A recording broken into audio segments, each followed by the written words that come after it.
신바람 사연 아파트. 오늘의 사연 시작하겠습니다. 안녕하세요. 계획대로라면 지난달에 결혼식을 했어야 할 20대 후반의 여성입니다. 친구들한테는 창피해서 말도 못한 제가 파혼한 이야기를 해볼까 합니다. 저도 어딘가에는 털어놓아야 속이 후련할 것 같아서요. 결혼을 하려고 했던 남자친구와는 1년이 조금 넘게 연애를 했어요. 만난 시간이 그렇게 길지는 않았지만 술, 담배 안 하고 성실한 모습과 저를 항상 우선적으로 챙겨주는 게 참 좋아서 결혼을 결심하게 되었어요. 저희 부모님은 부동산 임대업을 하고 계세요. 그렇다고 해서 한 달에 몇 천씩 버는 그런 건 아니고 저를 포함한 세 식구 먹고 사는데 부족함이 없을 정도고요. 진작에 건물 믿고 놀 생각 말라는 아버지의 말씀이 있었기 때문에 대학을 졸업한 후에는 바로 취직을 하게 되었습니다. 여러 군데 지원했는데 중소기업 한 군데에서만 연락이 왔고 더 도전해볼까 고민하다가 다니면서 이직 준비를 해야겠다 결심하고 출근을 하기로 정했습니다. 입사 후 얼마 지나지 않았을 때예요. 제가 들고 다니던 가방들을 유심히 보던 한 여자 선배가 그것들 다 가짜냐고 좋아 보인다고 어디서 샀냐고 묻더군요. 어이가 없어서 부모님이 사주신 진짜라고 하니 부모님이 돈이 많냐고 또 시비를 걸어왔어요. 자꾸 신경을 긁어대니 저도 그냥 건물 몇 개 가지고 계신 건물주라고 했는데 그게 화가 되어 돌아올 줄은 몰랐네요. 이후로 동료 중 몇몇이 저더러 서민 체험하려고 일하냐며 비아냥거리더니 툭하면 저더러 밥 사라 술 사라 그러더군요. 한마디로 절 호구로 생각했던 거예요. 당시만 해도 처음 하는 사회생활에 거절도 잘못하는 성격이라 답답하게 당하기만 하다가 결국 회사 다니면서 이직은 포기하고 그만두고 1년을 더 준비해서 지금의 직장으로 옮기게 되었습니다. 이런 나름의 사정 때문에 개인적으로 틈만 나면 뭐 하나 뜯어먹으려 달라붙는 거지근성을 가지고 있는 사람도 엄청 싫어했고 남자친구가 부모님은 뭐 하시는 분들이냐 물었을 때도 저희 부모님이 여유가 있다는 사실 때문에 사람들이 저를 달리 보는 게 싫어서 그냥 조그맣게 장사를 하시고 계신다고 대충 둘러댔어요. 남자친구의 경우 연금으로 생활하시는 부모님과 2살 많은 누나가 있었어요. 연금이라고 해도 넉넉치가 않아서 대기업에 다니는 남자친구가 한 달에 얼마씩 보태고 있었습니다.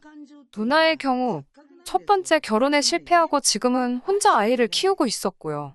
결혼 이야기가 본격적으로 나오면서 남자친구와 저는 서로 재정 상태를 오픈하게 되었습니다. 남자친구는 4천만 원을 모아둔 상태였고 저는 3천만 원과 외제차 한 대가 있었어요. 이때도 저는 부모님의 건물에 대해서는 이야기하지 않았습니다.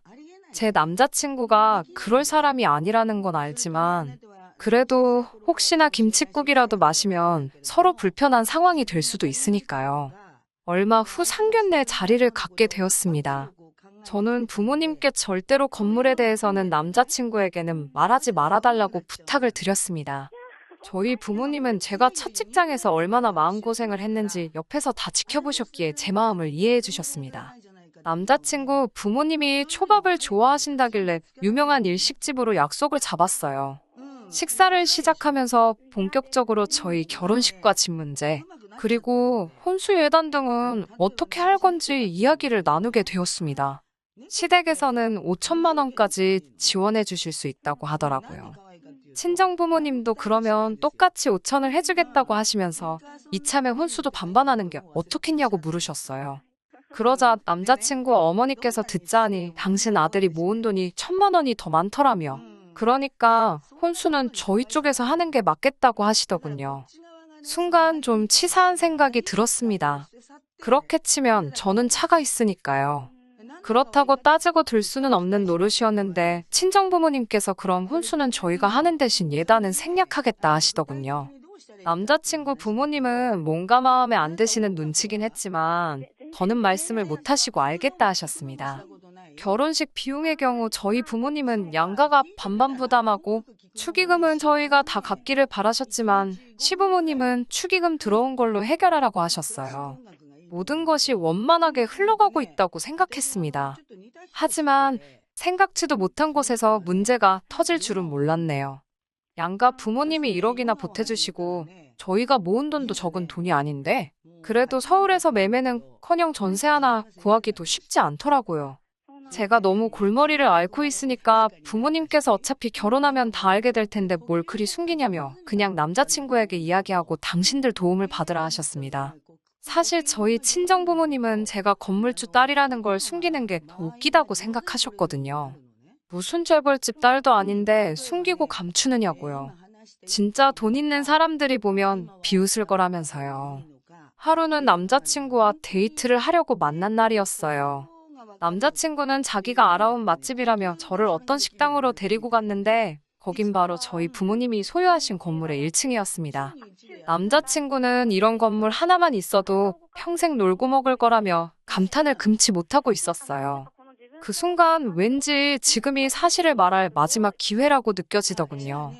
여태까지 남자친구를 속이고 있던 거나 마찬가지였으니 거짓말을 하고 있다고 마음 한구석 어딘가에서 죄책감까진 아니더라도 불편한 마음이 있었거든요. 전 별일 아니라는 듯이 사실 이 건물이 우리 부모님 건물이야라고 말했습니다. 남자친구는 깜짝 놀란 얼굴로 진짜냐고 묻더라고요. 저는 이거랑 건너편에 있는 거 2개, 그게 전부라고 했습니다. 순간 저만 느낀 건지는 모르겠지만 남자친구와 제 사이에 불편한 정적이 흐른 것 같았어요. 몇 초간의 시간이 흐른 뒤 남자친구는 저더러 알고 봤더니 능력자였네라면서 너는 참 좋겠다고 연신 부럽다는 식의 이야기를 건넸습니다. 남자친구가 부럽다고는 말하지만 크게 놀라지도 않고 딱히 신경 쓰지 않는 것 같은 모습을 보이자 그때가 돼서야 마음이 살짝 놓이더라고요. 왜 진작에 말 안 했냐고 묻길래 제가 첫 직장에서 겪었던 일을 털어놓았습니다. 남자친구는 자격지심 있는 사람들이라 그런 거라며 원래 없는 사람들이 그런 게 더 심하다면서 자긴 집이 부자는 아니지만 대기업에 다니고 있으니 그런 거 없다고 걱정 말고 안심하라고 하더군요. 저도 그 말을 굳게 믿었고요. 며칠 뒤 생각지 못한 사람에게서 연락을 받았습니다. 남자친구의 어머니셨어요. 시간 되면 한번 만났으면 좋겠다 하시면서 남자친구한테는 말하지 말라고 하시더라고요. 무슨 말씀을 하시려는 건지 도무지 짐작 가는 바가 없어 긴장이 많이 되었습니다. 퇴근 후 차를 끌고 알려주신 장소로 향했어요. 도착하니 남자친구의 어머니와 누나가 같이 나와 계시더군요. 누나는 저를 위아래로 훑어보더니 어쩐지 비싼 티가 나더라니 부잣집 딸은 다른 애라며 웃더라고요. 칭찬인지 비꼬는 건지 알 수 없는 표정이었습니다. 그러더니 옆에 심각한 표정으로 남자친구의 어머니가 절 바라보고 계셨어요. 그러더니 본론만 말씀하시겠다며 왜 부모님이 무슨 일 하시는지 제대로 이야기를 안 했냐고 물어보시더군요. 달리 드릴 말씀도 없고 해명할 일은 아닌 것 같아서 죄송하다고만 짧게 말씀드렸습니다.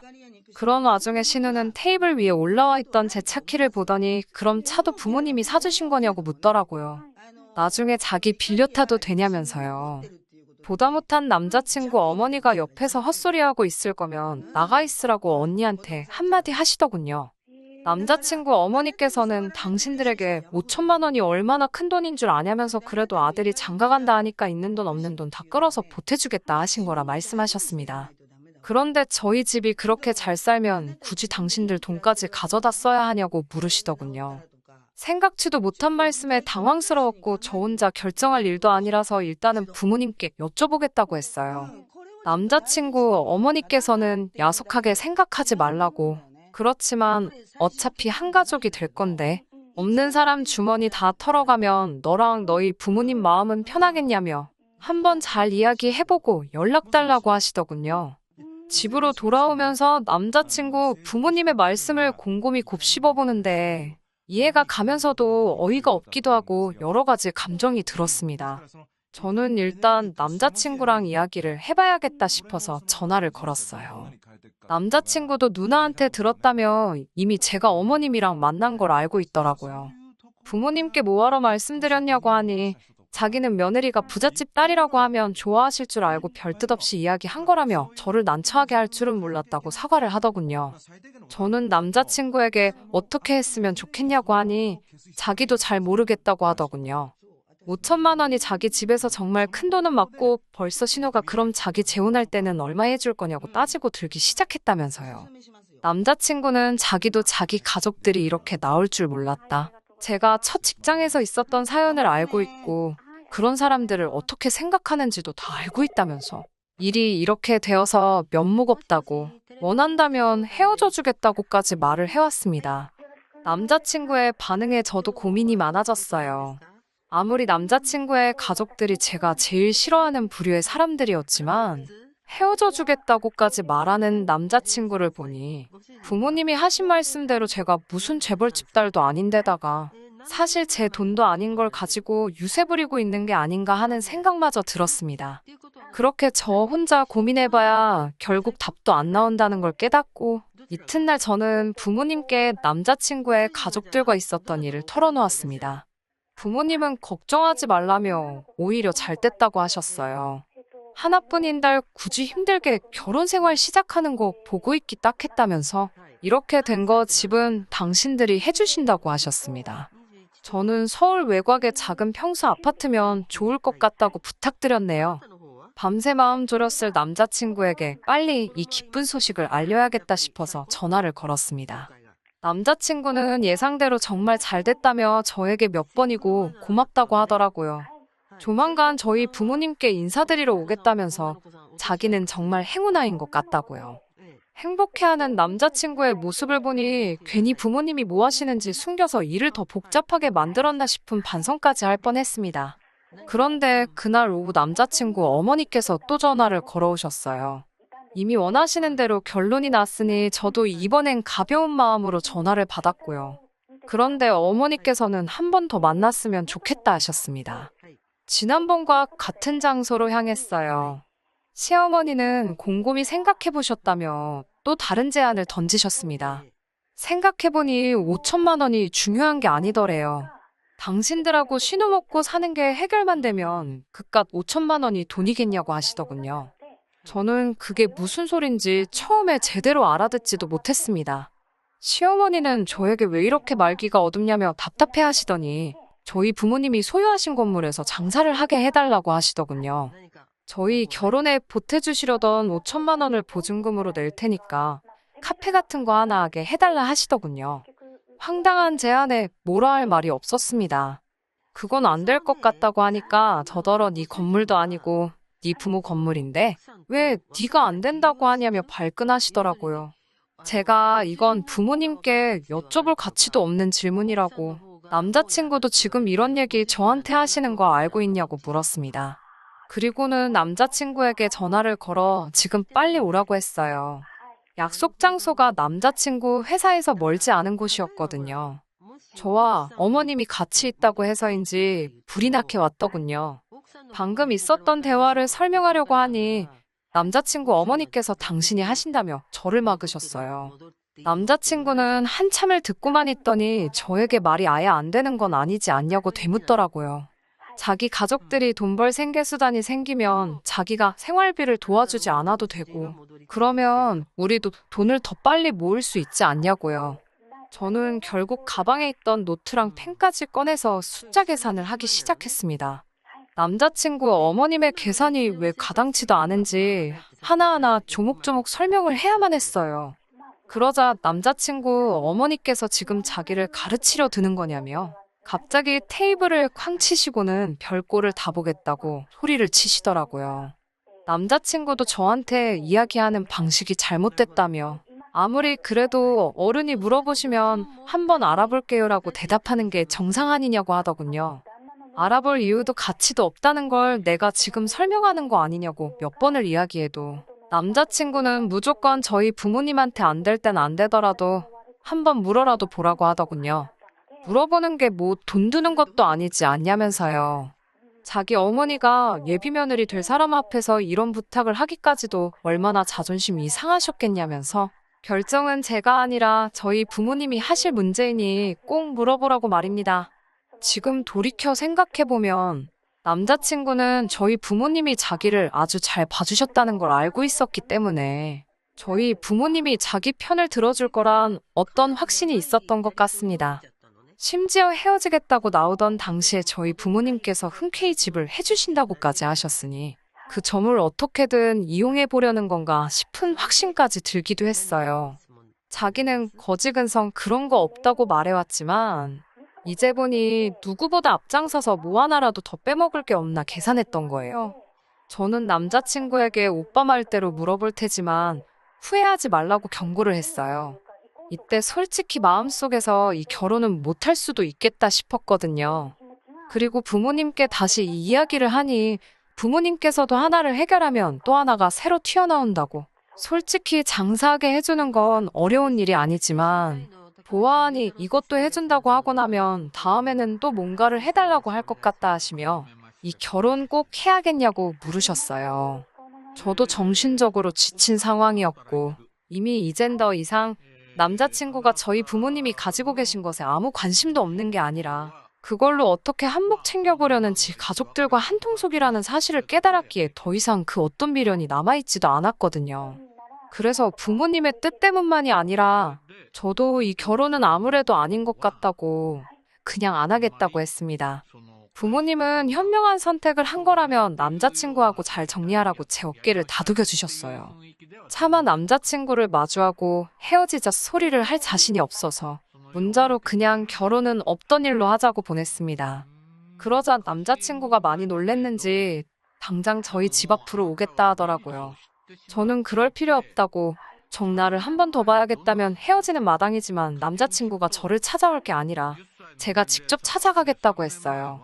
쉽게 정리할 수 있을 거라고 생각한 적은 없지만 이렇게 끝까지 저희 집까지 찾아오겠다며 매달리는 남자친구를 보니 남자친구는 어떻게든 제 마음을 다시 돌려 이 결혼을 성사시키고 싶어 한다는 느낌이 들었습니다.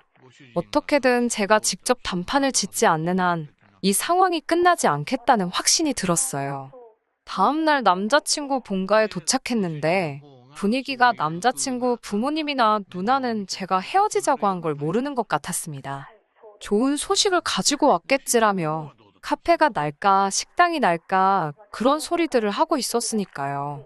왜 자기 가족들한테 미리 설명하지 않았는가 싶더라고요. 남자친구도 아주 눈치가 없는 사람이 아닌 이상 제가 파혼까지 선언하게 된 이유를 누구보다도 가장 잘 알고 있었을 텐데 말이죠. 만나서 이야기하면 내 마음을 돌릴 수 있다고 생각한 건지 한편으로는 아주 거만하다는 생각까지 들더군요. 자기들끼리 신이 나서 행복 회로를 돌리고 있는 꼴을 보다 못한 제가 오늘 여기까지 찾아온 건 결혼은 없던 일로 하고 파혼하기 위해 찾아왔다는 사실을 말했습니다. 그러자 남자친구가 자기랑 얘기도 안 하고 오자마자 그 말부터 꺼내는 법이 어딨냐며 자기가 자기 가족들을 잘 설득해보겠다고 매달리더군요. 그제서야 상황 파악이 된 건지 남자친구 어머니께서는 혹시 상가해달라고 했던 것 때문에 그러는 거냐며 치사하고 더러워서 하란데도 이제 안 할 거라 하셨습니다. 안 해줄 거였으면 처음부터 안 된다고 하지 사람 잔뜩 기대하게 만들어 놓고 이게 다 뭐냐며 짜증을 내더라고요. 제가 언제 된다고 말한 적이 있냐고 어이가 없어서 되물었지만 남자친구 어머니는 제 말을 딱 잘라버리고 그냥 처음에 저희 부모님과 했던 약속대로 저희 집에서 집 사주고 혼수해오면 더 바라는 것 없이 결혼 허락할 테니까 파혼 같은 거 생각하지 말고 그냥 결혼하라고요. 그 와중에 멍청한 언니는 그래도 여자가 시집 오는데 예단은 해와야지 않겠냐며 보니까 신혼집도 작은 평수로 하는 것 같은데 혼수에 헛돈 쓰지 말고 자기한테 가방이라도 하나 사주면 안 되냐고 그러대요. 바로 방금 전에 파혼 선언을 하러 왔다고 똑똑하게 전했는데도 자기들 욕심에 파혼하게 된 거냐 미안하다 사과받고 싶은 마음까지도 없었지만 아주 두 사람이 분위기 파악도 못하고 번갈아 가면서 말도 안 되는 소리를 하고 있으니 이제는 어이가 없는 걸 떠나서 화까지 나기 시작하더라고요. 그래서 남자친구의 누나에게 이런 소리까지 하기 뭐하지만 왜 이혼을 당했는지 알 것 같다고 한마디 했어요. 그리고 어머님한테도 이 결혼을 어머님 허락받고 하는 게 아니고 제가 할지 말지 정하는 거라고. 그런데 보아하니 남자친구도 마찬가지고 어머님도 언니도 이 결혼을 빌미로 장사를 하고 싶어 하는 사람들로밖에 보이지 않는다고. 저는 가족이 되고 싶어서 결혼을 결심한 것이지 어디 저당 잡힌 것도 없이 등골만 쪽쪽 빨리는 호구가 되고 싶은 게 아니라고 딱 잘라 말했습니다. 장사를 하고 싶은 거면 적어도 구미가 당길 만한 동등한 조건을 제시해야지. 저나 저희 부모님이 아무것도 없이 있는 대로 퍼주기만 하는 자선사업가라고 생각하신 거면 큰 오산이라고. 저도 손해보는 장사는 하기 싫다고 말하고 앞으로 어떤 식으로든 연락하거나 저를 찾아오지 말아달라 한마디 더 쏘아붙이고 자리에서 일어났습니다. 남자친구와 어머니는 자존심이 상한 건지 저보고 말하는 꼬라지 좀 보라고 하면서 제가 마음을 고쳐먹고 다시 결혼해달라고 찾아와도 허락해주지 않을 거라고 호통을 치시더라고요. 그래서 저도 그게 제가 바라던 바라고 그럴 일은 절대 없을 테니까 안심하라고 웃으면서 한마디 해주고 집으로 돌아왔네요. 두 번의 기회는 없을 거라고 큰소리치던 어머님의 말과는 다르게 남자친구는 끝까지 제 마음을 돌리려 애를 쓰더군요. 제가 다니는 회사까지 찾아오고 퇴근 시간 맞춰서 저희 집 앞에서 저를 기다리고는 제가 자기 인생의 동아줄이었다는 둥, 희망의 불빛이었다는 둥, 통하지도 않을 헛소리를 하면서 계속해서 저를 찾아왔습니다. 이래서 뭐가 달라지겠냐고, 오빠네 어머니가 한 말이 기억 안 나냐, 어차피 이제는 어머니가 허락을 안 해주실 거다 했더니 가족들하고는 연을 끊을 테니 자기와 다시 시작하자고 아주 구차하게 매달리더군요. 내가 대체 뭐길래 가족들하고 연까지 끊냐고, 그럴 필요 없다고, 오빠야말로 집안의 기둥 아니겠냐고, 온 가족이 오빠만 바라보면서 사는데 남이 집 기둥 뽑아가면서까지 결혼할 생각 없다고 빈정대면서 몇 번을 찾아와도 마음 돌릴 생각 없으니 그만 가보라고 남자친구를 보냈습니다. 이런 식으로 자꾸 찾아오는 것도 불편하니 한 번만 더 찾아오면 저도 그냥은 넘어가지 않겠다고 으름장을 놓으니 그 뒤로부터는 찾아오지는 않았지만 날이면 날마다 저에게 마음이 좀 누그러졌냐며 연락을 해오길래 과감하게 제 연락처까지 바꿔버렸어요. 그리고 얼마 뒤에는 회사도 그만두었습니다. 머리도 식힐 겸 당분간은 여러 가지를 배워보며 제가 하고 싶은 일이 무엇인지 찾아보려고요. 부모님은 당신들 능력 닿는 만큼 제 뒷바라지를 해주시고 싶으시다며 하고 싶은 게 있으면 도전해보라고 절 응원해 주셨어요. 저도 마음가짐을 고쳐먹었습니다. 이렇게 좋은 부모님 밑에서 잘할 수 있는 행복을 감사하게 누리는 쪽으로요. 더 이상 저희 부모님이 건물 두 채를 가지고 계신다는 사실을 숨기지는 않으려고요. 다음에 만날 사람은 적어도 저나 저희 부모님이 가진 게 어떤 건지 미리 알고 있어도 그것에 욕심부리지 않는 사람이었으면 좋겠네요. 끝까지 들어주셔서 감사합니다. 오늘의 사연은 여기까지입니다. 구독과 좋아요, 알람 설정 부탁드리고 더 좋은 사연으로 다시 찾아뵙겠습니다. 감사합니다. 신바람 사연 아파트, 오늘의 사연 시작하겠습니다. 안녕하세요. 올 가을에 결혼을 앞두고 있던 20대 후반의 여성입니다. 시댁의 거지근성에 진절머리가 나서 파혼했어요. 남자친구와 저는 프랑스에서 만났습니다. 당시 프랑스 회사에서 인턴을 하고 있었던 저는 남자친구와 어느 식당에서 처음 만났습니다. 모처럼 집 근처 식당에서 저녁을 먹고 나가려는데 어디선가 한국어가 들려오더라고요. 어디선가 지갑을 잃어버리고 공경에 처한 한국 남자가 서투른 영어와 한국어로 상황을 설명하고 있었습니다. 그 모습을 보고 같은 한국 사람끼리 차마 모르는 척 지나칠 수가 없어서 제가 대신 계산을 해줬습니다.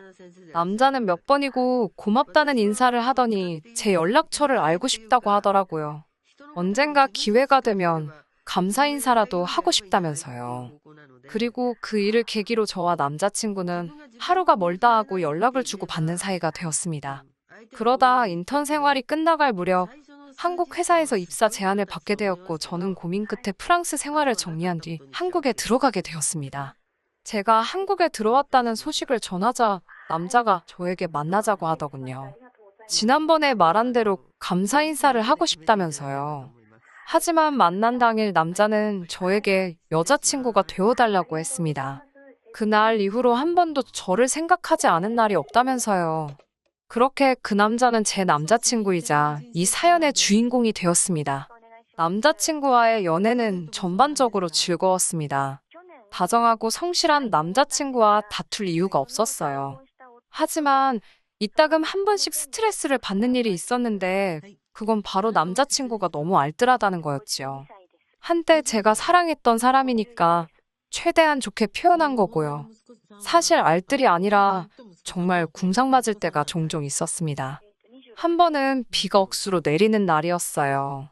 우산이 없다길래 회사 1층 편의점에서 사라니까 집에 있는데 사기 아깝다면서 기어이 그 비를 맞고 집에 가더라고요.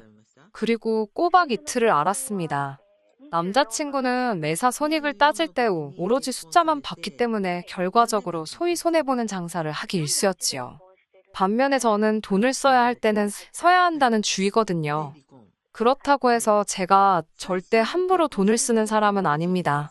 임대업을 하시는 부모님 밑에서 경제적으로 어려움 없이 자라기는 했지만 대학교를 입학한 이후로는 부모님이 독립심을 기르라며 등록금을 제외하곤 최소한의 것들만 지원해 주셨거든요.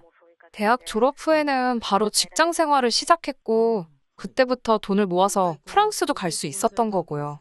아무튼 왜 남자친구가 그런 성격을 갖게 되었는지는 사귄 지 6개월이 넘어갈 무렵 우연히 알게 되었습니다. 남자친구의 가족들이 원인이었지요.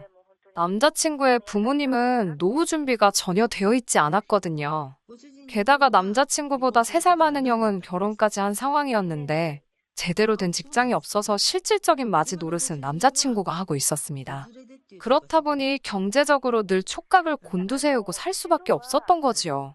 사귄 지 1년째 되던 날 남자친구가 정식으로 프로포즈를 해왔습니다.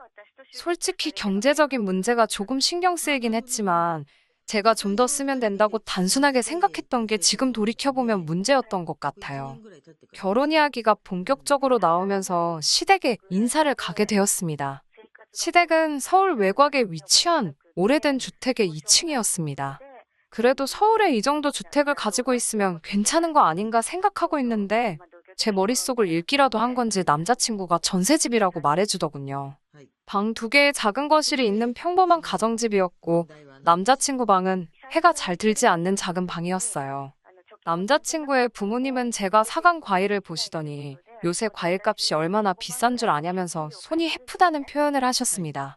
사간 손이 무한해지더군요. 고지원 남자친구 어머님께서는 제가 인사 오면서 소고기라도 사올 줄 알고 고기 반찬은 안 했다 하시면서 점심을 차려주셨어요. 김칫국에 계란 후라이 그리고 소세지가 놓여 있더라고요. 대접까지 바란 건 아니지만 씁쓸한 기분이 들었습니다. 초등학생 때 친구 집에 가면 친구 어머니가 차려주던 밥상이 생각나더라고요. 기분이 그래서인지 이건 뭐 밥이 아니라 모래알을 씹는 것 같았습니다. 그로부터 3주 정도의 시간이 지났고 정식으로 상견례를 하게 되었습니다.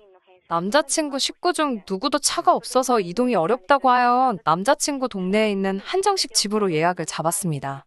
저희 친정에서는 같은 서울이어도 1시간이 넘게 걸리는 곳이었어요. 그럼에도 불구하고 12시가 약속 시간이었는데 남자친구 부모님은 12시 20분이 다 돼서야 오셨습니다. 게다가 남자친구 형네 부부도 왔습니다. 상견례 자리인 만큼 양가 어른들만 모시는 줄 알았는데 형님 부부의 애들까지 데리고 오셔서 적잖이 당황스럽더군요. 약간의 가벼운 이야기가 오가다가 저희 부모님께서 먼저 애들 살 집은 어떻게 하면 좋으시겠냐고 물어보셨습니다. 그러자 남자친구 어머니께서 요즘 젊은 사람들이 얼마나 똑똑하냐면서 둘이 상의해서 잘하겠지 않냐며 우리는 어른으로서 지켜봐 주기만 하면 될 것 같다고 하시더군요. 혼수나 예단 같은 것도 다 저희가 알아서 할 거라며 믿고 냅두자고 말씀하셨어요. 그때는 말씀 뒤에 숨겨진 뜻을 정확히 파악하지 못했습니다. 상견례가 끝나고 나오는데 남자친구 부모님도 형네 부부도 계산할 생각이 전혀 없어 보이더군요. 솔직히 양가 어른들만 모신 자리였으면 제가 계산하려고 했는데 남자친구 식구만 4사람이 더운 상황이라 좀 어이가 없었습니다. 하다못해 누구 하나 돈 내려는 흉내라도 냈다면 이렇게 기분이 상하지는 않았을 텐데 말이에요.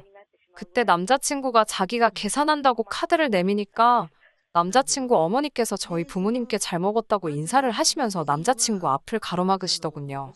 결국 제가 계산했습니다. 양가 식구들이 먼저 집으로 향하고 저와 남자친구는 못다한 이야기도 할 겸 해서 카페에 들렸습니다.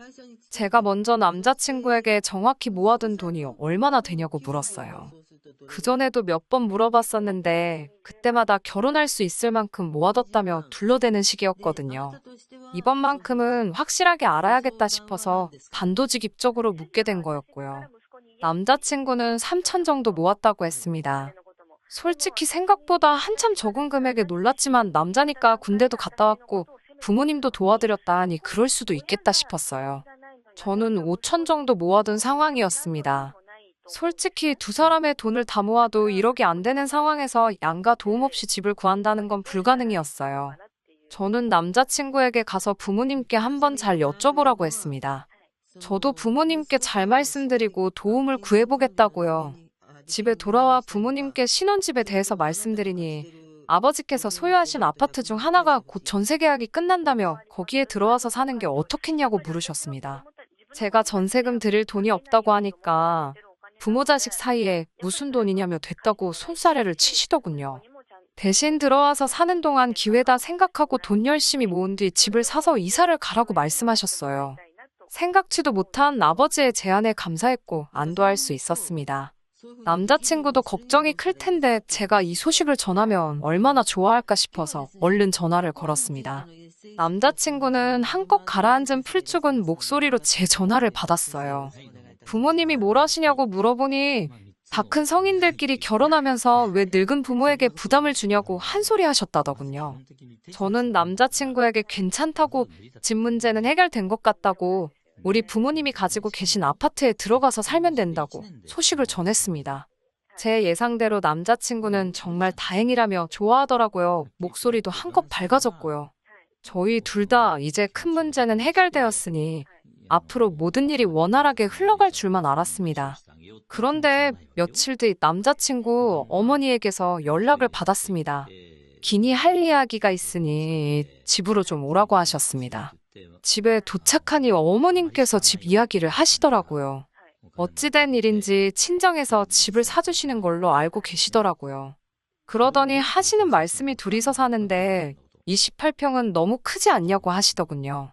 저는 당장은 아니지만 아이라도 태어나면 절대 큰 평수는 아닌 것 같다고 대답을 했습니다. 시어머니는 저를 잠깐 쳐다보시더니 아직 태어나지도 않은 애 때문에 뭐하러 낭비를 하냐면서 그 집 말고 다른 집이 좋을 것 같다고 하시더군요. 저는 어머님께 이 집은 제 마음대로 사고 팔고 할 수 있는 게 아니라고 저희 아버지께서 잠깐 살라고 허락을 해주신 것 뿐이라고 말씀을 드렸습니다. 그러자 어머님께서는 사주는 것도 아닌데 왜 당신 아들한테 그렇게 생색을 냈냐며 어이없다는 반응을 보이셨어요. 여기까지였다면 그래도 제가 파혼까지는 생각하지 않았을 거예요. 어머님 입장에서도 며느리가 집을 사들고 오는 줄 알았는데 그게 아니라 잠깐 빌려 사는 거라고 하니 김이 샜을 수도 있다고 생각해요. 하지만 어머님의 상상력은 제가 생각했던 것보다 훨씬 어이없고 황당하기 짝이 없었습니다. 며칠 뒤 다시 어머님께서 집으로 오라고 호출을 해오셨습니다. 그러더니 또 집 이야기를 꺼내시더라고요. 곰곰이 생각을 해봤는데 묘수가 떠올랐다며 한번 들어보래요. 남자친구 형네 부부가 지금 사는 집이 전세보증금이 1억 2천인데 그 돈을 빼서 저희 부모님이 가지고 계신, 그러니까 저희를 살게 해주신다는 집에 전세로 들어가서 살겠대요. 그러면 이제 저희 부모님이 1억 2천이 생기지 않냐? 그 1억 2천으로 저희 집을 하나 사주시면 되는 거 아니냐고요. 세상에 시세고 뭐고 다 무시하고 제멋대로 난리가 났더군요. 얼마나 어이가 없던지 웃음이 날 지경이었습니다. 저는 혹시나 시어머니가 시세를 전혀 모르시는 건가 싶어서 하나씩 천천히 설명을 해드렸어요. 일단 저희 아버지가 저희 살려고 한 집은 전세보증금이 기본 3억이 넘고 1억 2천으로는 가당치도 않다고요. 그리고 왜 멀쩡히 잘 살던 집 보증금을 빼서 저희 살 집으로 오신다는 거냐고 물으니 형네 부부는 애까지 가족이 넷인데 18평에 살고 저희는 고작 2명인데 28평에 사는 건 불공평하다는 거예요. 황당했지만 남자친구 어머니랑 왈가왈부도 하기 싫어서 가만히 듣고만 있었습니다. 그러자 어머님은 마치 당신이 엄청 논리적이라서 제가 대꾸를 못하고 있다고 생각하셨는지 양쪽 어깨에 힘이 한껏 들어간 눈치였어요. 저는 뒤이어 그리고 저희 부모님이 받으신 그 전세보증금이라는 1억 2천으로 어떻게 저희한테 아파트를 사주실 수 있겠냐고, 그런 아파트가 있으면 형네 부부가 사면 되겠다고 따졌습니다. 그러자 어머님은 갑갑하다는 듯 절 쳐다보시고는 저더러 요새 1억 2천짜리 없는 걸 누가 모르냐며 저희 부모님이 돈이 많으니까 좀 더 보태주시면 되는 거 아니냐고 그러시더군요. 결혼하면 한 가족 되는 거고 그러면 서로서로 돕고 살아야 되는 거 아니냐고요. 그래서 제가 그러다 형님네 부부가 나간다고 하면 저희 부모님은 무슨 돈으로 전세보증금을 빼드리냐고 하니까 걱정 말랍니다. 형네 부부가 설마 그런 걸로 사돈 어른을 고소하겠냐고요. 그러면서 대신 저희 부모님이 사주시는 집은 반드시 공동명의로 하라고 하시더군요. 도대체 무엇이 어머님을 이토록 착각하게 만든 건지 알 수는 없었지만 더 이상 이야기를 들어드리는 것만으로도 헛된 희망을 드리는 행위가 되는 것 같아서 일단 남자친구와 이야기를 해보겠다며 자리에서 일어났습니다. 이튿날 남자친구를 만나 어머님이 하셨던 이야기를 토시 하나 빼먹지 않고 전달했습니다. 남자친구가 경악을 금치 못하더라고요. 자기는 저희 아버지가 집을 도와주신다고만 표현했지 사주신다 어쩌신다 그런 말은 하지도 않았다면서요. 저는 속으로 그래도 남자친구는 제정신이라 다행이라고 생각했습니다. 그런데 남자친구가 조심스레 그런데 어머니 말씀도 아예 말이 안 되는 건 아니지 않냐고 슬며시 물어보는 거예요. 1억 2천으로 두 가정이 행복해질 수 있다나요? 한심하고 어이가 없어서 뭐라고 대꾸할 힘도 안 나더군요. 제가 한참을 말없이 앉아있으니 남자친구가 왜 그러냐며 무슨 말이라도 해보라고 저를 재촉하더군요. 당시 제 머릿속은 헤어지자는 소리를 어떻게 꺼낼지 생각하느라 분주했습니다. 결국 저는 고심 끝에 그 어떤 비사여구도 더하지 않고 담담한 목소리로 이 결혼은 안 하는 게 좋을 것 같다고 했습니다. 남자친구는 갑자기 왜 그러냐며 그냥 제안을 해본 거라고 싫으면 안 해도 된다면서 상황을 수습하려고 들었지만 제 귀에는 하나도 들어오지 않았어요. 집에 돌아와 이불 뒤집어 쓰고 누워있으니 어머니가 무슨 일이냐고 물으시더군요. 저는 남자친구 어머니가 한 이야기를 또다시 전달했고 어머니는 살다 살다 그렇게 멍청한 이야기는 처음 듣는다며 시골리기 전에 그래도 알아서 다행이라고 이혼보다는 파혼이 낫다며 잘 생각했다고 하셨습니다. 고지원 남자친구에게선 계속해서 전화가 걸려왔고 저희 어머니가 저 대신 전화를 받으셨어요. 남자친구는 저에게 사과하고 싶다며 한 번만 만나게 해달라고 저희 어머니께 허락을 구하고 있었습니다. 어머니가 어떻게 하고 싶냐고 물으셔서 마지막으로 한번 만나고 오겠다고 했어요. 그래도 결혼 이야기가 나올 만큼 사랑했던 사람인데 좋게 좋게 마무리하고 싶더라고요. 남자친구와 평소에 자주 가던 카페에서 만나게 되었습니다. 그런데 카페에 도착하니 남자친구 옆에 어머니도 와 계시더라고요. 형네 부부까지요. 이 가족들은 왜 매번 이렇게 다 같이 붙어 다니나 한숨이 나오더군요. 남자친구는 다들 저도 보고 싶어하고 이야기도 하고 싶어해서 데리고 나왔다면서 제 눈치를 살폈습니다. 형네 부부는 그 와중에 무슨 빙수를 주문해서는 다른 테이블로 이동을 하더라고요. 어머님께서는 저를 보더니 늙은이를 여기까지 오게 해야 했냐며 참 못됐다는 식으로 말씀하셨습니다. 그러더니 형네 부부를 가리키며 쟤들은 돈이 없어서 빙수 같은 것도 누가 사주기나 해야 먹지 먹도 못한다고 지질이 궁상 같은 이야기를 늘어놓으시더군요. 그러더니 제 손을 잡으시면서 너네 집은 돈이 많다면서 모르는 사람도 돕고 사는 마당에 왜 가족들 사람한테 인색하게 구냐고 사람 좋은 총 말씀을 이어나가시더군요. 하지만 제 마음은 이미 확실히 정해진 상태였기 때문에 죄송하지만 그렇게는 못해드린다고 딱 선을 그었어요. 그러자 어머님께서 진짜 욕심도 사납다면서 가족들 다 고생하는데 너만 배부르고 등 따시게 살고 싶은 거냐고 하시더군요. 남자친구는 그런 어머님 곁에서 제대로 한마디 말도 못하고 저더러 참으라는 식으로 눈짓만 해대고 테이블 아래로 제 발을 툭툭 치고 그런 식으로 신호를 보냈습니다. 그때 제 결정에 확신을 가졌지요. 이 인간하고 결혼하면 망하는 건 시간 문제라는 걸요. 저는 남자친구 어머님께 일단 댁이 가난하고 돈이 없는 건 저와는 아무런 상관이 없다고요.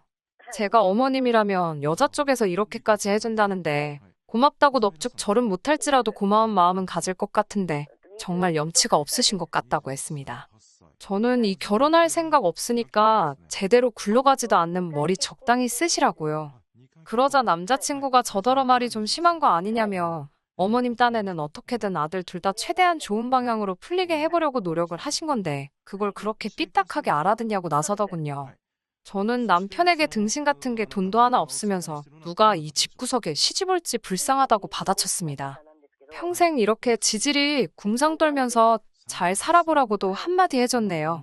남자친구가 순간 절 때리려는 거였는지 손을 올리길래 나한테 손대면 니네 엄마한테 그대로 돌려줄 거라고 소리를 질렀습니다. 너무 화가 나서 눈치를 못 채고 있었는데 돌아보니 카페에 있던 많은 사람들이 저희를 보고 있었어요. 저는 부끄러운 동시에 솔직히 해냈다라는 기분도 들더군요. 하고 싶었던 말을 다 토해내고 나니 속이 후련한 게 희열 같은 것도 느껴졌습니다. 솔직히 저희 집이 재벌도 아니고 정말 부모님께서 집을 사주신다고 한 것도 아닌데 일이 이 지경이 되어서 속도 상하고 어이도 없고 마음이 복잡합니다. 하지만 평생을 같이 살아갈 사람이기에 정서적인 부분도 경제적인 부분도 전부 다 중요한 것 같아요. 집안 형편 차이 나는 게 뭐가 그리 대수겠냐 생각했는데 저희 집이 무슨 자선 사업하는 것도 아니고 거지근성으로 똘똘 뭉친 집구석에 질질 끌려다닐 바에야 이렇게 단칼에 잘라내버린 게 정말 잘한 일이라고 생각이 되네요. 거지 같은 집구석 아들 2명 집해줄 새며느리 찾으셔서 전 남자친구건 어머님이건 전부 행복하게 잘 살았으면 좋겠네요. 단지 저한테만 다시 들러붙지만 안아줬으면 해요. 다시 애걸복걸해도 받아줄 생각은 없지만 말이지요. 끝까지 들어주셔서 감사합니다. 오늘의 사연은 여기까지입니다. 구독과 좋아요, 알람 설정 부탁드리고 더 좋은 사연으로 다시 찾아뵙겠습니다. 감사합니다. 신바람 사연 아파트, 오늘의 사연 시작하겠습니다. 안녕하세요. 얼마 전 남편과 갈라선 30대 여자입니다. 매일같이 남의 이야기를 듣기만 하다가 제 이야기를 하려고 하니 어떻게 시작해야 할지 이것도 쉬운 일이 아니네요. 세상엔 정말 쉬운 일이 하나도 없는 것 같아요. 옛말에 10길 물속은 알아도 1길 물속은 모른다더니 정말 그 말이 딱인 것 같습니다. 너희만 잘 살면 바랄 게 없다던 시부모님이셨어요. 그런데 지금 생각해보니 그 말조차 당신 체면치레 하시느라 했던 말이었나 봐요. 그런 줄도 모르고 그런 시부모님이 마인드가 멋져서 결혼을 결심한 제가 멍청이지요. 남편과 저는 술자리에서 만난 사이입니다. 이렇게 말하면 색안경을 끼고 보실까봐 걱정이 되긴 하는데 사실은 사실대로 말씀드릴게요. 저는 술은 못 마시는 편입니다. 제 친구들도 그걸 알아서 저랑 만날 때는 보통 맛집을 가거나 카페를 가는 식으로 일정을 짜지요. 하지만 남편을 처음 알게 된 그날은 피할 수 없는 술 약속이 잡혀 있었습니다. 제 친구 중 한 명이 그토록 가고 싶어 하던 대기업에 입사를 하게 되었거든요. 2년 동안 친구가 얼마나 마음고생을 했는지 제가 옆에서 똑똑히 지켜봤기에 제 마음이 다 찡하더라고요. 그렇게 저를 포함한 4명이 모처럼 기분 좀 내보자며 와인바에 가기로 했네요. 약속 당일 평소보다 수업이 좀 일찍 끝났습니다. 잠깐 서점이라도 들릴까 하다가 퇴근 시간대라 차가 막힐지도 모르겠다 싶어서 어디 다른 데 들리지 않고 바로 약속 장소인 와인바로 향했네요. 하지만 예상보다 차가 막히지 않아서 의도치 않게 제가 1등으로 도착했더라고요. 먼저 바에 들어가 핸드폰을 하면서 친구들을 기다리게 되었지요. 그런데 착각인진 모르겠지만 저쪽에서 누군가 자꾸 저를 힐끔힐끔 쳐다보는 듯한 기분이 들어서 꽤나 불편해지더군요. 결국 나가서 기다리는 게 나을까 생각하고 있는데 친구들이 하나둘씩 도착하기 시작했습니다. 4명이 모두 모인 이후로는 그 남자의 존재는 까맣게 잊고 즐거운 시간을 보냈지요. 그렇게 얼마간의 시간이 지나고 저를 포함한 모두가 어느 정도 기분 좋게 취한 상태로 다른 가게로 자리를 옮기게 되었습니다. 화장실을 다녀온 뒤 슬슬 짐을 챙기면서 자리를 일어나고 있는데 아까 그 남자가 성큼성큼 저희 테이블로 오더라고요. 그러더니 불쑥 자기 핸드폰을 내밀며 제 번호 좀 알려달라 했습니다. 솔직히 그런 경험은 처음이었기에 어떻게 거절해야 할지 모르겠더라고요. 하지만 친구들은 취해서 그런 건지 그냥 줘버리라며 자기들끼리 웃고 떠들고 난리가 났고 정신없는 통에 저도 충동적으로 약간 에라 모르겠다라는 생각과 함께 제 번호를 찍어줬습니다. 그때만 해도 적어도 저는 술자리에서 있을 법한 특별한 경험 정도로만 생각했지 별다른 의미를 부여하거나 그런 건 없었네요. 이후로 한동안 그런 일이 있었다는 사실조차 잊고 지낼 만큼 바쁜 하루하루를 보냈습니다. 저는 입시전문학원에서 고등부 영어 강사로 일하고 있었고 그 무렵엔 얼마 남지 않은 수능 대비로 정신이 하나도 없었기 때문이지요. 그리고 어느덧 시간은 흘러 수능도 끝난 11월의 어느 날이었습니다. 결과가 어찌됐건 어쨌든 수능이 끝난 후 1, 2주 정도는 강사나 학생 모두에게 그나마 마음이 편한 시기거든요. 그동안 누적된 긴장이 풀리는 때랄까요? 모처럼 한가로운 기분을 만끽하던 그 무렵 남편으로부터 연락이 왔습니다. 진작에 연락하고 싶었는데 고등학생들 영어를 가르친다고 이야기했던 걸 기억하고 있었답니다. 그래서 나름대로 자기 딴에는 제가 덜 바쁠 때 연락하려고 수능이 끝나기만 기다렸다고 하더라고요. 솔직히 갑작스러운 연락이 당황스럽기도 했지만 절 더 당황하게 만든 건 남편의 섬세함이었습니다. 뭐랄까, 남편이 저를 쉽게 보거나 한번 찔러볼 요량으로 연락한 건 아니라는 느낌을 받았지요. 그 연락을 계기로 며칠 뒤 저는 남편과 점심 식사를 하게 되었습니다. 어두운 와인바에서 봤던 제 기억 속의 이미지와는 뭔가 다른 분위기였어요. 그때는 뭔가 자신만만한 태도였던 것 같은데 막상 다시 만나보니 쑥스러움을 타는 것도 같았고 잘생긴 얼굴은 아니었지만 호감 가는 인상이었달까요? 이후로 저희는 식사를 핑계로 커피를 핑계로 몇 차례 더 만남을 가졌습니다. 그리고 얼마 지나지 않아 진지한 관계가 되었고요. 저는 스타 강사는 아니었어도 몇 년간 벌어들인 돈을 기준으로 대략 세후 월 600 이상 벌고 있었습니다.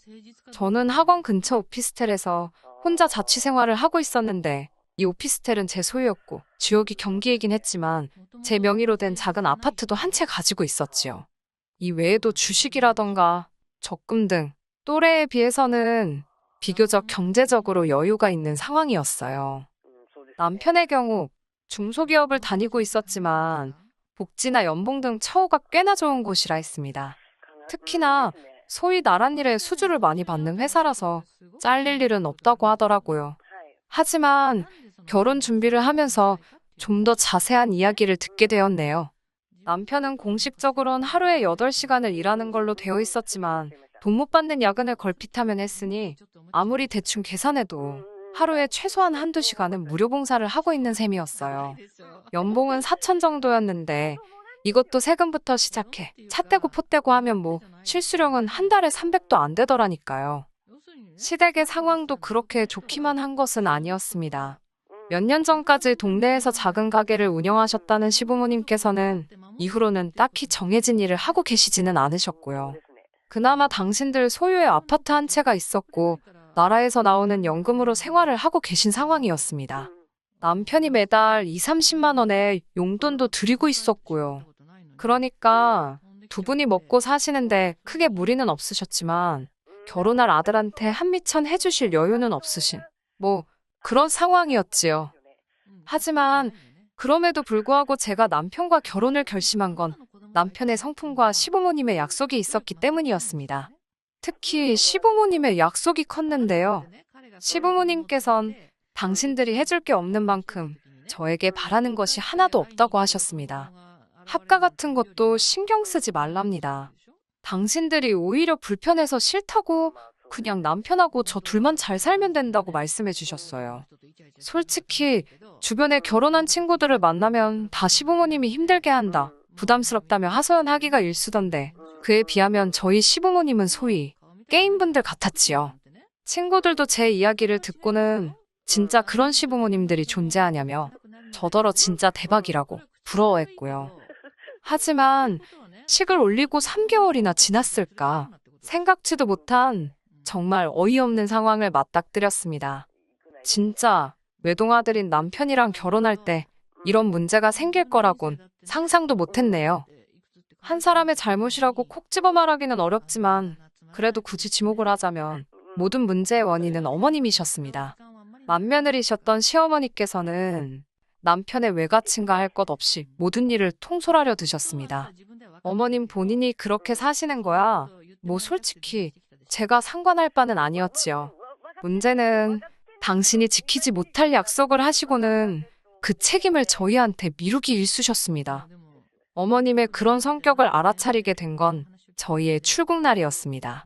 사실 남편과 저는 결혼한 지 3개월이 될 때까지도 신혼여행을 떠나지 못하고 있었는데 거기엔 그럴 만한 사정이 있었지요.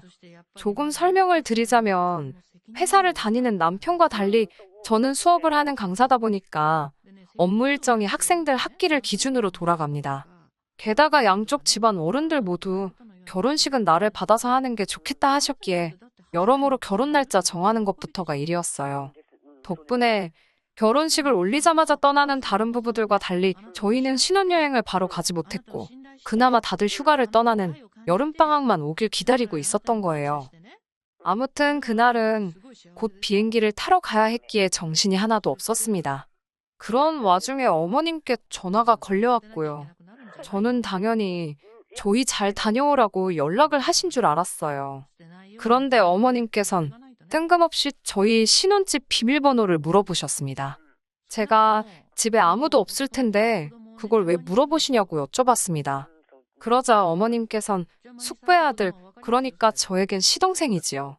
사실 도련님이나 서방님이라고 불러야 한다는데 지금 그 소리도 곱게 안 나와서 그냥 시동생이라고 할게요.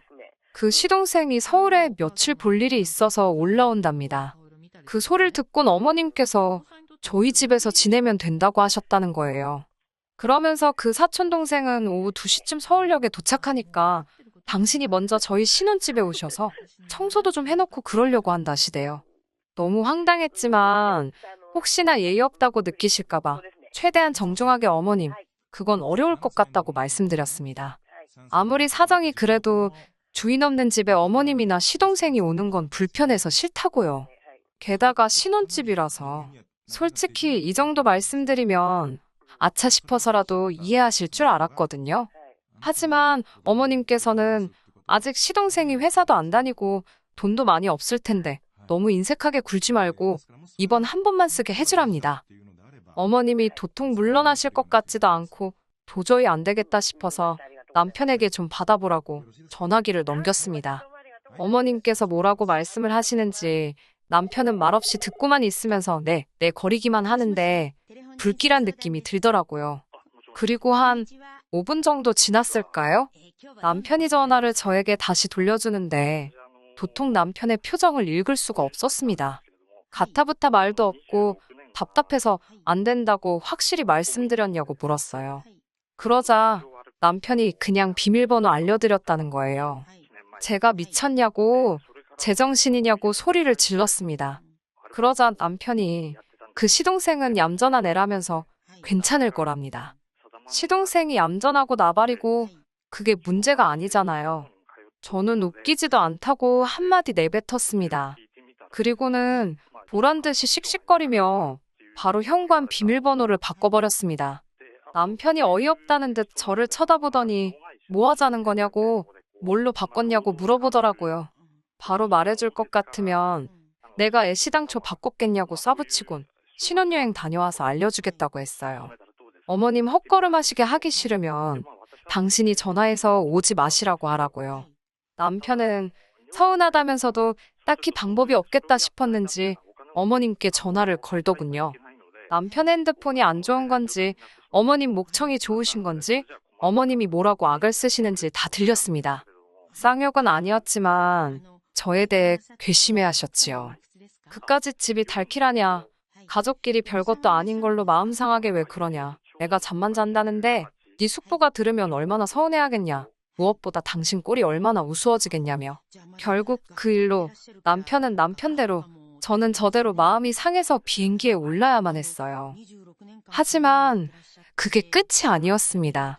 공항에서 수속을 마치고 비행기에 탑승하려는데 오피스텔 건물 관리인 아저씨로부터 전화가 걸려왔어요. 평소에 관리인 아저씨께서 직접 전화를 하시는 일은 거의 없으니까 무슨 일이라도 생겼나 싶어 급하게 전화를 받았지요. 전화 내용은 어처구니가 없었습니다. 누가 저희 집 도어락을 열려고 여러 차례 시도하는 걸 아저씨가 붙잡으셨다는 거예요. 아무래도 이상한 여자 같다면서 자기가 이 집 주인 엄마라고 하더랍니다. 하지만 관리인 아저씨께선 저나 저희 친정어머니 얼굴을 잘 아시거든요. 도저히 안 되겠다 싶어서 경찰을 부르려다가 그래도 먼저 말을 해줘야 하나 싶어서 전화를 하셨다고요. 그런데 이런 맙소사, 전화기 너머로 저희 시어머니 목소리가 들리는 게 아니겠어요? 일단 전화를 바꿔달라고 하곤 어머님께 집으로 가시라고 지금 뭐 하시는 거냐고 한마디 해버렸어요. 그리고는 아저씨껜 죄송하다고 저희 어머님이라고 말씀드렸네요. 남편은 자기 어머니가 얼마나 쪽팔리셨겠냐며 그냥 그깟 비밀번호 좀 알려드리지 너무하답니다. 제가 남편에게 한마디만 더 하라고 그러면 신혼여행이고 뭐고 가만 안 있겠다고 엄포를 놨어요. 그러자 남편도 더는 별말 안 하고 짜증난다는 듯 한숨만 내쉬더라고요. 당연히 신혼여행지에 도착해서도 마음이 편치가 않았습니다. 어머님으로부터 온갖 짜증과 화가 가득 담긴 문자가 줄기차게 와댔거든요. 어떻게 며느리가 시애미오 얼굴에 똥칠을 할 수가 있냐? 왜 내가 내 아들 집에도 못 들어가고 이런 서름을 겪어야 하냐?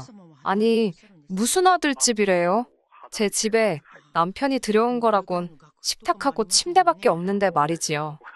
솔직히 만약에 남편이라도 나서서 어떻게 분위기 좀 좋게 해보려고 노력하는 흉내라도 내줬다면요. 저도 어머님 문자 그냥 못 본 채 하고 기분 좀 풀어보려고 했을 겁니다. 그런데 남편까지 옆에서 툴툴거리니 내가 지금 이게 뭐 하는 건가 싶더라고요. 그러다 친정어머니께 전화가 왔고 답답한 전 이런저런 일이 있었다고 털어놓았습니다. 친정어머니께선 잠깐 동안 말이 없으셨어요. 그러더니 뭐 그런 경우가 다 있냐면서 저더러 대처를 잘했다고 하시더라고요. 하지만 남편하고는 너무 오래 그러지 말라면서 아마 저희 남편도 자기 어머니가 지나치셨다는 걸 알고는 있을 거라고 그런데 괜히 자존심 세우느라 심통 부리는 걸 테니까 저더러 한번 봐주랍니다. 남자는 원래 단순하다면서요. 저희 어머니께서 항상 하시는 말씀이 미워하는 것도 힘이 드는 일이라면서 그 힘을 다른 곳에 쓰라고 하시거든요. 이번에도 뭐 비슷한 맥락이었지요. 저는 그래, 마음 넓은 내가 이해하자. 그렇게 마음을 먹고 남편에게 먼저 화해의 제스처를 취했습니다. 그래, 남편은 아들 입장에서 어떻게 해야 할지 몰랐을 거야. 라고 스스로를 이해시키려고 노력했지요. 남편도 제가 그렇게 나와주기를 기다렸는지 못 이기는 척 말문을 열었습니다. 하지만 신혼여행 3일째가 되는 날이었어요. 어머님께서 문자를 해오셨는데 한숨이 저절로 나오더군요. 무슨 말 같지도 않은 선물 목록을 적어 보내신 거예요. 저희가 하와이에 있었는데 하와이에서는 명품이 저렴하다고 들으셨다면서 남편 외가친과 할 것 없이 친척분들께 드릴 거니까 센스껏 명품으로 선물을 사오라는 거예요. 사촌동생들은 성별에 맞춰서 지갑이나 운동화, 그리고 어른들은 성별에 맞춰 넥타이와 스카프라나. 그 인원수가 자그만치 14명이었습니다. 황당해서 남편에게 어머님이 지금 이렇게 보내셨다며 어머님이 지금 무슨 생각을 하고 계신지 모르겠다 했습니다. 그러자 남편이 말하기를 사실 어머님께서 자기가 결혼할 때 며느리 될 애한테 이 정도는 받으실 거라며 미리 친척들한테 자랑을 해두셨더랍니다. 그런데 제가 집을 해가니까 예단을 안 해간다고 해서 어머님이 많이 당황하셨다는 거예요.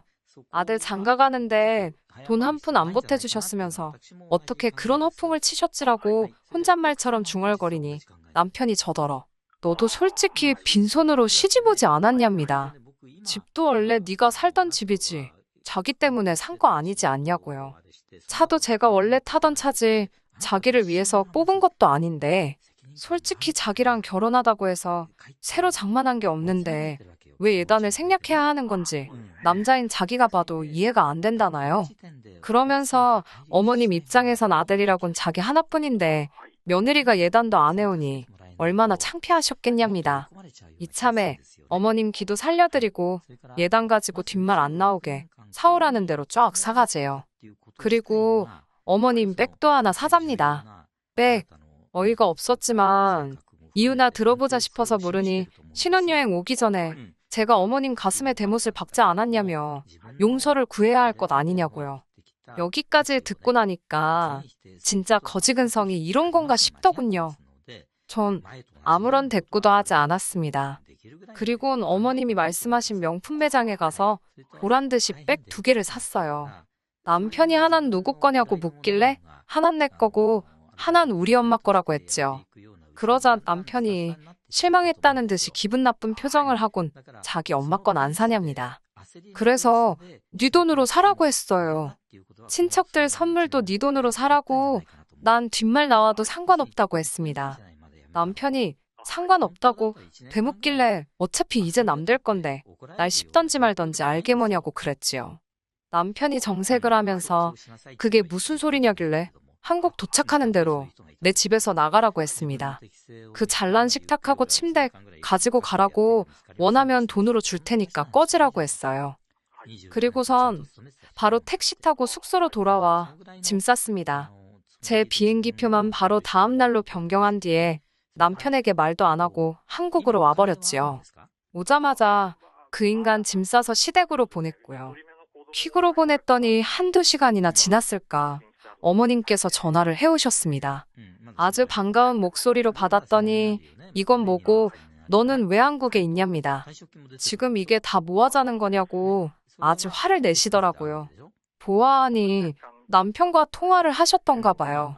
저는 말 막 하지 마시라고, 저 그 집 며느리 안 한다고, 어머님이랑 저랑 완전히 남남이니까 말 그따위로 하실 거면 전화하지 마시라 했습니다. 이튿날 원래 날짜에 맞춰 귀국한 남편이 당연하다는 듯 오피스텔로 왔더라고요.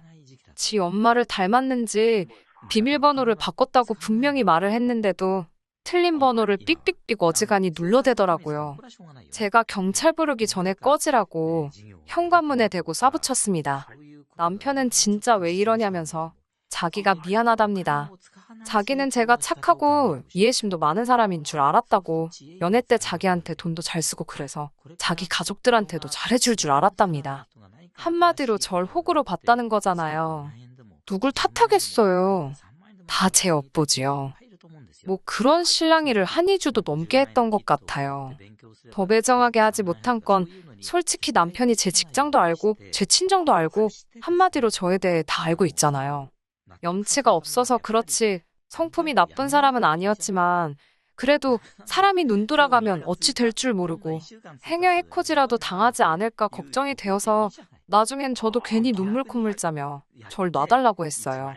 사람이 급하니까 연기를 다 하게 되더라니까요. 결국 다행히 남편이 마음 정리를 해서 저의 짧았던 4개월이라고 해야 하나, 무튼 결혼 생활은 막을 내렸습니다. 서류상 깨끗하면 뭐하나요? 친정 부모님은 그래도 법적으로 미혼이라고 기죽지 말라시는데 그건 제 양심에 찔려서 못할 것 같고, 어쨌든 이제 곧 수능이라서 당분간은 애들 공부에만 올인하려고요. 살다 보면 또 생각지도 못한 일들이 있을 거고 그땐 지금보다 더 현명한 선택을 내릴 수 있도록 조심하면서요. 끝까지 들어주셔서 감사합니다. 오늘의 사연은 여기까지입니다. 구독과 좋아요, 알람 설정 부탁드리고 더 좋은 사연으로 다시 찾아뵙겠습니다. 감사합니다.